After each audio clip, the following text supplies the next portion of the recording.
Bien, bonjour à tous les amis, bienvenue sur la chaîne YouTube Pêcheur Flotteur, la chaîne dédiée à notre passion de la pêche et plus particulièrement celle de la truite. En parlant de truite d'ailleurs, vous savez quoi, dans quelques semaines c'est l'ouverture 2023. Et quoi de mieux que de vous présenter une vidéo justement en lien avec cette ouverture. Et aujourd'hui on va s'intéresser à une technique que j'affectionne, qui procure énormément d'émotions, de sensations.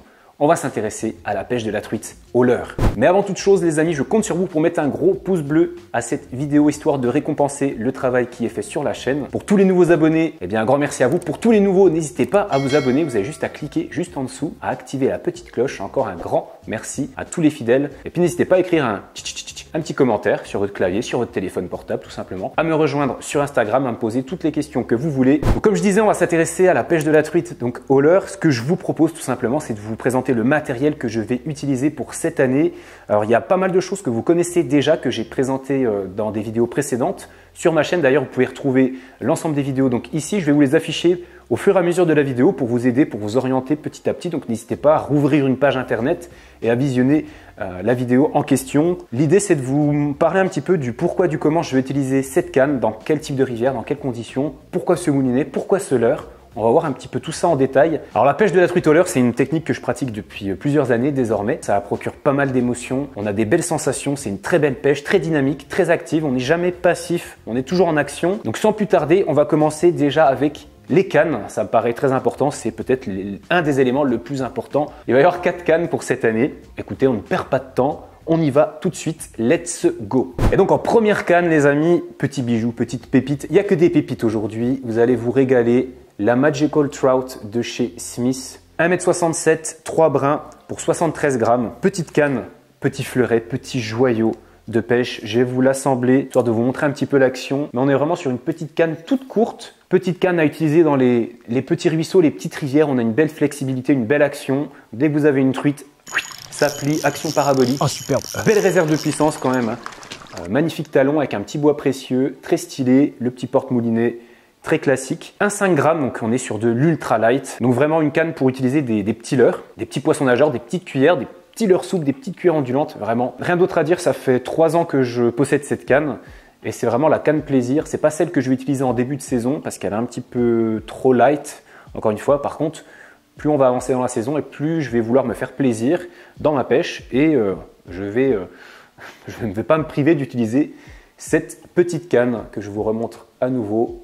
Magnifique, les petits anneaux, c'est très beau. 3 carbones différents pour plus de sensibilité. Une magnifique action, un peu nouille, c'est très sensible, c'est très chouette en tout cas. Ensuite, on passe à un classique de la chaîne Pêcheur Flotteur, vous la connaissez. Je ne la présente plus, vous avez toutes les vidéos présentes sur la chaîne.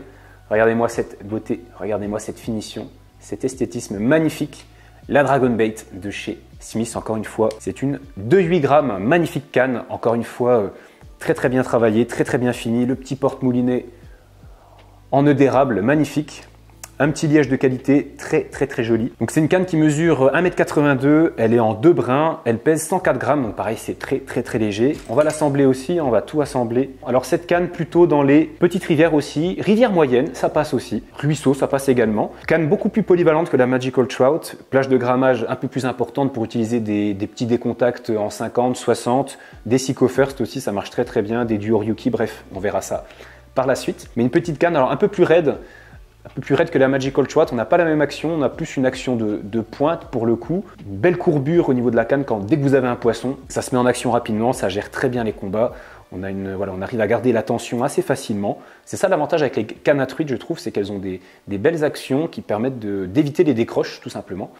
Donc voilà, pour la Dragon Bait, donc petite rivière, petit ruisseau, rivière moyenne également. Canne que je vais utiliser très certainement en début de saison et sur l'ensemble de la saison également parce que c'est une canne que j'adore, j'y tiens beaucoup. C'est ma première canne à truite haut de gamme entre guillemets que je me suis offert et que vous avez déjà pu voir en action sur la chaîne dans plein de vidéos. Elle m'a fait prendre des truites assez incroyables dont en souvenir une magnifique truite de 57 cm, ma plus grosse truite tout simplement. Mon record encore une fois c'était en pêchant au leurre, comme quoi cette technique est littéralement diaboliquement hyper efficace. Très technique, mais super efficace. Ça, c'est une certitude. Alors, on continue avec les cannes, mesdames et messieurs, avec un autre modèle très intéressant également, la petite Papayona de chez Morpho Fishing. Très belle canne que vous pouvez retrouver sur leur site. Bravo Mathieu pour cette magnifique canne. Morpho Fishing, la Papayona S 212 ml, donc une canne en 2 brins, donc 2,12 m tout simplement. Vous avez un beau petit bois précieux au niveau du porte-moulinet, un liège de très bonne qualité. On a une belle action et ce qui est intéressant, c'est qu'on est sur une canne avec plage de grammage qui est comprise entre 2,5, 2,5 et 14 grammes. Donc là, on est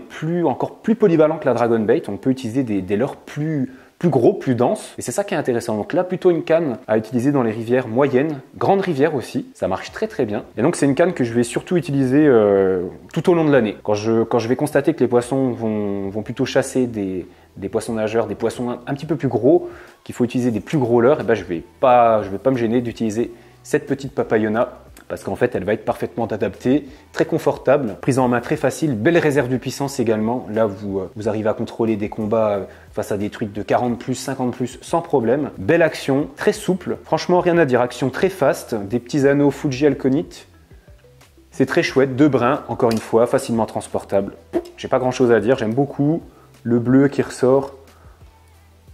C'est très chouette, donc vraiment beau travail et puis une canne qui va m'accompagner pour cette année encore une fois. 4e canne, on passe à la 4e canne les amis. Donc là on descend un petit peu en termes de gamme, c'est pas les mêmes finitions. La petite Sakura Bidaya. Alors une canne qui a des caractéristiques techniques qui sont très intéressantes. Tout d'abord c'est une canne qui est en 4 brins, donc facilement transportable, c'est une canne travel comme on dit, donc canne de voyage. Elle tient dans 60 cm, donc dans une valise, ça passe parfaitement bien, c'est assez incroyable. Canne en 4 brins, carbone, puissance 7,28 grammes, 2,13 m. Donc là, on va pouvoir utiliser des plus gros leurres, des plus gros poissons nageurs. Et c'est pour ça que je vais utiliser cette canne également pour des sessions ponctuelles dans des grandes rivières pour rechercher des truites massives, des grosses truites. Donc 2,13 m, 129 grammes, donc c'est très léger aussi, c'est facilement transportable. Voilà pour les cannes en tout cas. Je vais vraiment utiliser une canne pour un type de rivière. C'est ça qui est intéressant. Moi, c'est juste que voilà, je suis un petit peu pointilleux là-dessus. J'apprécie avoir une gamme de cannes un petit peu plus large pour pouvoir adapter au mieux ma pêche. Après les cannes vient les moulinets. Donc les moulinets également très importants dans la pêche de la truite au leurre. Donc voici le premier modèle que je vais utiliser. Vous le connaissez très bien, c'est le Daiwa Silver Creek LT 2000. Donc magnifique moulinet, magnifique bruit. Voilà, c'est très solide, très robuste, c'est magnifique. Donc c'est un moulinet en taille 2000 qui pèse 170 grammes. Une puissance de frein de 5 kg, récupération par tour de manivelle 80 cm, donc ça c'est une caractéristique technique qui est très importante pour pêcher la truite au leurre. Vous le savez, pour tous les nouveaux, si vous ne le saviez pas, vous venez de l'apprendre en fait. Le fait d'avoir une belle récupération par tour de manivelle, ça va vous permettre de pêcher, en fait, d'être plus à l'aise, de pouvoir animer votre leurre, de le ramener plus rapidement sans avoir à subir en fait la puissance du courant. C'est ça qui est assez intéressant dans cette caractéristique. Qu'est-ce que je peux dire d'autre? 170 grammes, donc c'est très léger. La petite manivelle en liège, c'est joli. Franchement, c'est un moulinet que je vous conseille si vous pêchez la truite. Donc taille 2000, j'utilise aussi pour le carnassier, la perche. Ça marche très bien également. Ça va être ma 4e saison, voire 5e saison avec. Il n'a pas bougé, il est intact. J'ai fait une petite révision dessus. On l'a rehuilé. Voilà pour le premier moulinet. Le deuxième moulinet que je vais utiliser, vous le connaissez aussi.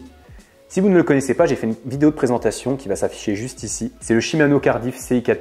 Donc là, on est sur un moulinet très haut de gamme. Donc c'est le modèle en taille 1000 HGS, donc c'est le modèle un petit peu plus haut de gamme. On a une vitesse de récupération par tour de manivelle de 79 cm, donc pour un taille 1000, c'est excellent. On a un poids également de 170 grammes, comme le Daiwa. On a 10 roulements à billes, le Daiwa en a 7, donc on le sent d'ailleurs, on a un petit peu plus de fluidité. Ça tourne vraiment comme une horloge, c'est assez incroyable. Très bel esthétisme, la petite poignée de manivelle très jolie, dorée, le petit liège qui fait son effet, qui est magnifique, le petit frein. J'en ai pas parlé, mais le Daiwa, donc je vais plutôt l'utiliser sur la Papayona, également sur la Sakura. Et par contre, ce moulinet-ci, donc je l'utilise plutôt sur la Magical Trout et puis la Dragon Bait également. Même si globalement le Daiwa, je peux l'utiliser sur toutes les cannes. Mais ce moulinet-ci, je le réserve plutôt pour, encore une fois, la Dragon Bait ou la Magical Trout de chez Smith, parce que je trouve que c'est plus adapté et l'ensemble est plus confort. Donc voilà, les deux moulinets que je vais utiliser cette année, le Daiwa Silver Creek, le Shimano Cardiff CI4+, en taille 1000. Donc taille 2000, taille 1000. Donc encore une fois, l'idée c'est de varier un petit peu. Il n'y a pas une énorme différence. Je dirais que le Daiwa est un petit peu plus robuste, un petit peu plus costaud pour pêcher dans des grandes rivières. C'est un petit peu plus, on est plus à l'aise avec le Daiwa qu'avec le Shimano.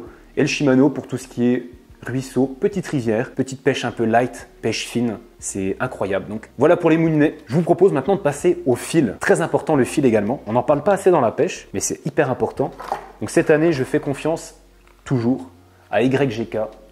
PE06 au niveau de la taille, donc coloris vert fluo, c'est exactement la tresse qui est sur le Daiwa. Donc la tresse, pourquoi? Pour le côté un petit peu plus sensible, pour pouvoir pêcher au leurre souple également, parce que le leurre souple avec du nylon, je trouve que c'est pas l'idéal. Donc la tresse avec une petite pointe en nylon, c'est l'astuce pêcheur flotteur, je vous la partage. Ça c'est cadeau les amis, ça reste entre nous. Une petite pointe en nylon, du Varivas, ça marche très bien, c'est très élastique, en 16 centièmes, 18 centièmes, c'est très bien. Le petit nœud Allbright qui va vous permettre de relier votre tresse à votre bas de ligne. En parlant de nœuds, donc j'ai fait une vidéo sur les nœuds. Et d'ailleurs, dans cette vidéo, vous retrouvez le fameux nœud Allbright ou Allbright renforcé qui va vous permettre de relier ces deux fils entre eux. C'est un nœud qui est très solide. J'ai jamais cassé au niveau de ce nœud, donc franchement, allez-y les yeux fermés.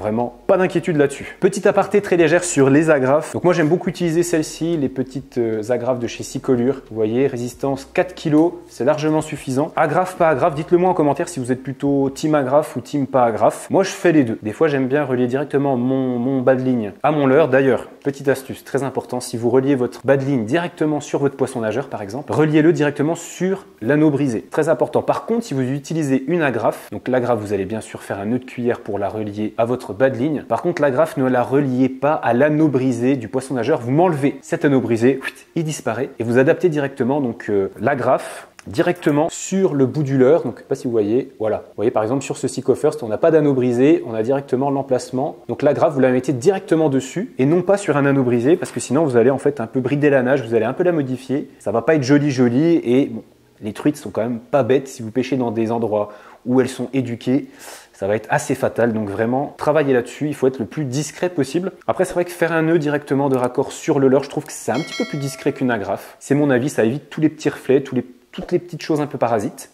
Encore une fois, ce n'est que mon avis. Moi, j'aime bien faire les deux. Ça va dépendre sur une session. Si je sais que je vais changer beaucoup de fois de leurre, c'est vrai que l'agrafe, pour le coup, apporte un côté confort à la pêche. Les deux choix sont très bons, donc libre à vous de faire votre propre choix. Eh bien les amis, nous allons passer maintenant à la présentation des leurres, présentation et explication également. Donc je vais vous présenter quelques modèles. Je ne vais pas tout vous présenter ce que j'ai dans mes boîtes parce qu'il y en a quand même beaucoup trop. Et encore une fois, c'est pas le but de la vidéo, c'est plus de vous montrer un petit peu pourquoi ce leurre, dans quelles conditions, quelle animation. C'est ça qui va être le plus important, je pense, et qui vous intéresse le plus. Alors cette année, il y a une grosse nouveauté, c'est que je vais utiliser des leurres beaucoup plus gros que ce que j'ai l'habitude d'utiliser. Donc par exemple ce Jackson, donc c'est le Jackson Artist en taille 105 mm, donc c'est un leurre qui fait plus de 10 cm, qui pèse 15 grammes. J'ai également l'autre modèle un petit peu plus court, en 95 mm, toujours le Jackson Artist, plus dense par contre, il fait 17 grammes.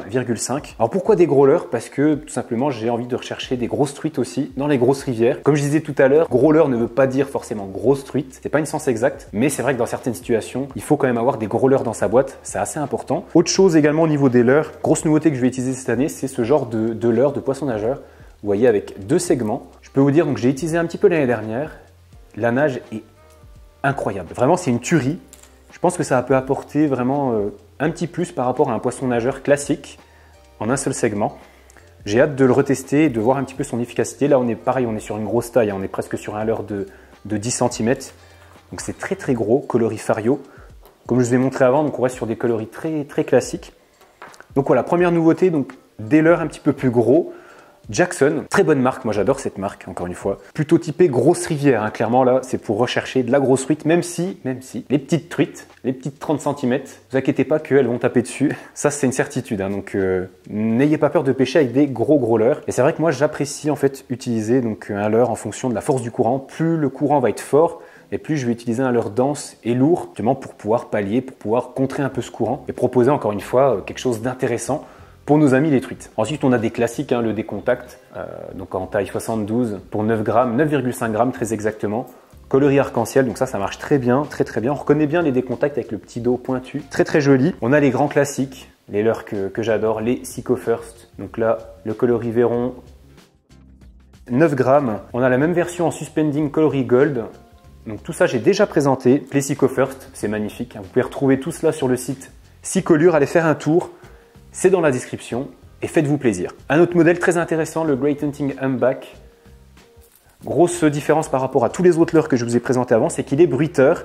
Là où les Jackson ne le sont pas, ou les Seiko First ne le sont pas. Alors les Seiko First taille 68, des leurres à animer bien évidemment, en faisant des twitch, le linéaire est très convaincant également. La taille 68 très bien adaptée pour les moyennes rivières, grandes rivières aussi ça marche très très bien. Le Great Hunting Humpback, pareil, donc là c'est vraiment un leurre qui est quand même relativement animé, hein. Pour le coup faut l'animer, il faut le twitcher, il faut le maltraiter un petit peu. Donc ensuite les Seiko First 53 mm, donc un petit peu plus petit, coloris flashy, ventre UV, très joli. Celui-là, je l'adore, ça c'est mon petit coup de cœur également. Petit bonbon à truite. Donc là, plutôt pour les petites, moyennes rivières, ça marche très très bien. Le petit ventre UV fait la diff, donc vous pouvez le retrouver sur le site. Encore une fois, Sicolure, allez faire un tour. Et puis, je descends encore en taille, hein, vous l'avez vu, en taille et en grammage également. Ça pareil, donc le Great Hunting Humpback, très joli, coloris flashy, avec un ventre un peu rose, le dos qui est bleu. Et puis le Seiko First, à nouveau en taille 40, coloris épinoche, très joli également, hameçon simple. Donc voilà, en fait, tous ces poissons nageurs sont différents de par leur taille, de par leur grammage, de par leur nage, tout simplement.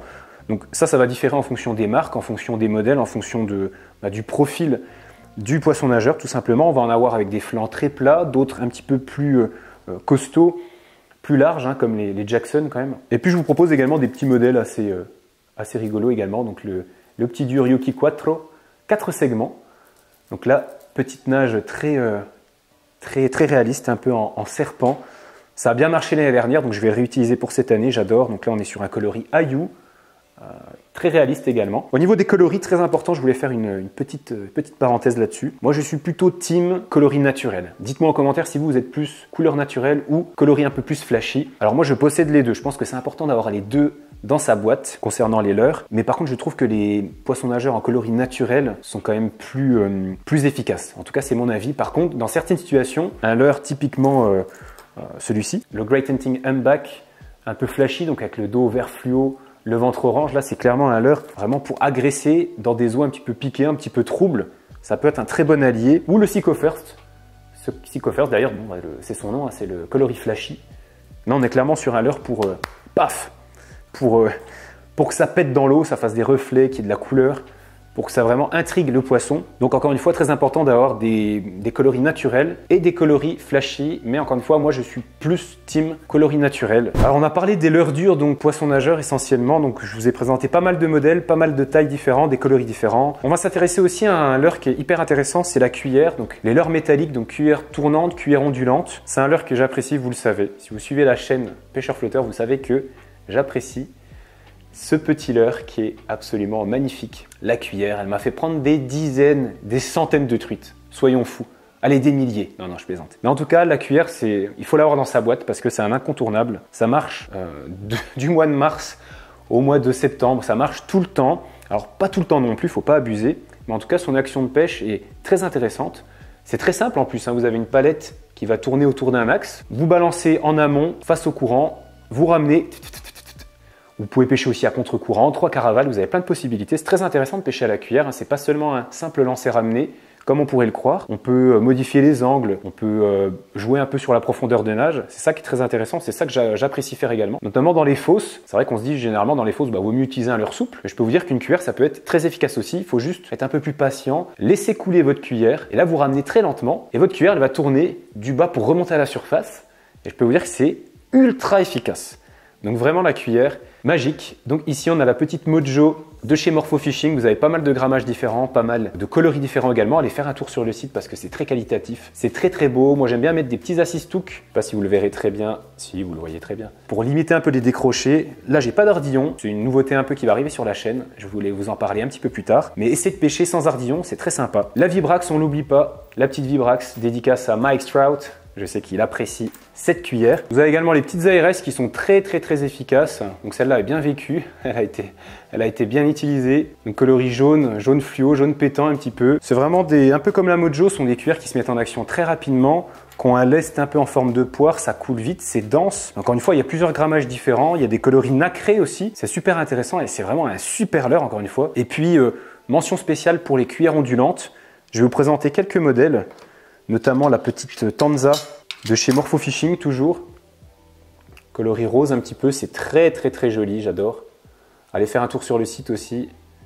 Bravo Mathieu pour le boulot, pour le taf. Donc voilà, très jolie la petite Tanza. Donc vraiment cuillère ondulante à ne pas négliger parce qu'en fait c'est un leurre qui est très polyvalent. Vous pouvez le lancer, vous pouvez le ramener en linéaire, vous pouvez le ramener en twitchant, vous pouvez le faire dandiner un peu comme un leurre souple. On va y venir après d'ailleurs au leurre souple. Donc la petite Ice Spoon, donc là très joli, un coloris vert, un peu émeraude.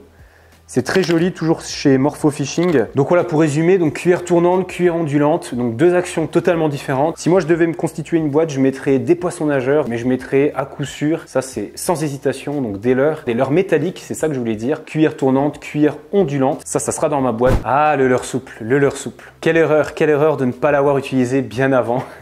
Parce que je peux vous dire que le leurre souple, c'est peut-être le leurre le plus efficace pour pêcher la truite.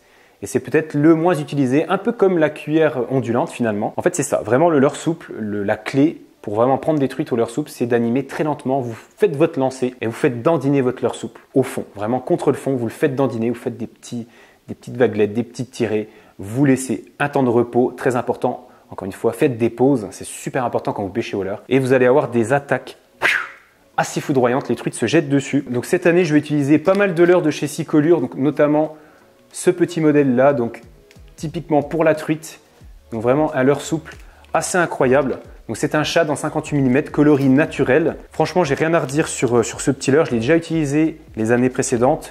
C'est très bon pour pêcher la perche également, c'est excellent.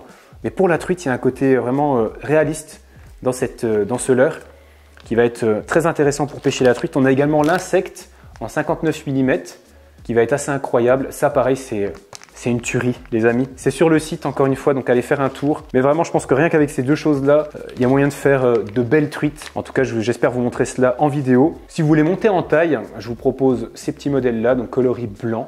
Donc là, on est sur le shad en Big Paddle en 75 mm. Donc voilà, on monte un petit peu en taille. Bien évidemment, il vous faut des têtes plombées. Donc moi, j'ai utilisé les petites têtes plombées de chez Sicolure en tungstène.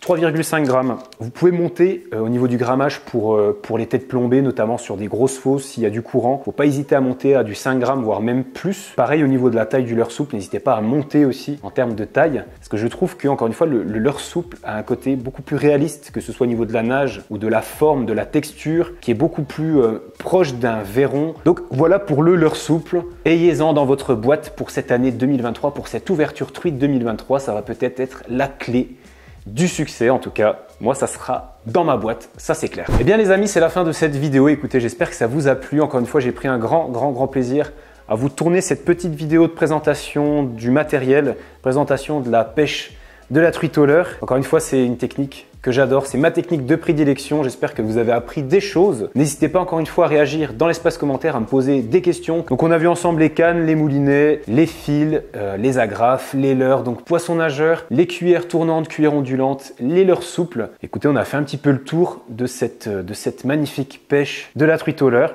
Quant à moi, je vous donne rendez-vous la semaine prochaine à 17 h pour une nouvelle vidéo. N'oubliez pas de vous abonner, de mettre le pouce bleu très important pour le référencement des vidéos pour que YouTube nous mette un petit peu en avant. Voilà, écoutez, je vous donne rendez-vous très vite. À la semaine prochaine, prenez soin de vous et de vos proches et à très vite sur la chaîne Pêcheur Flotteur.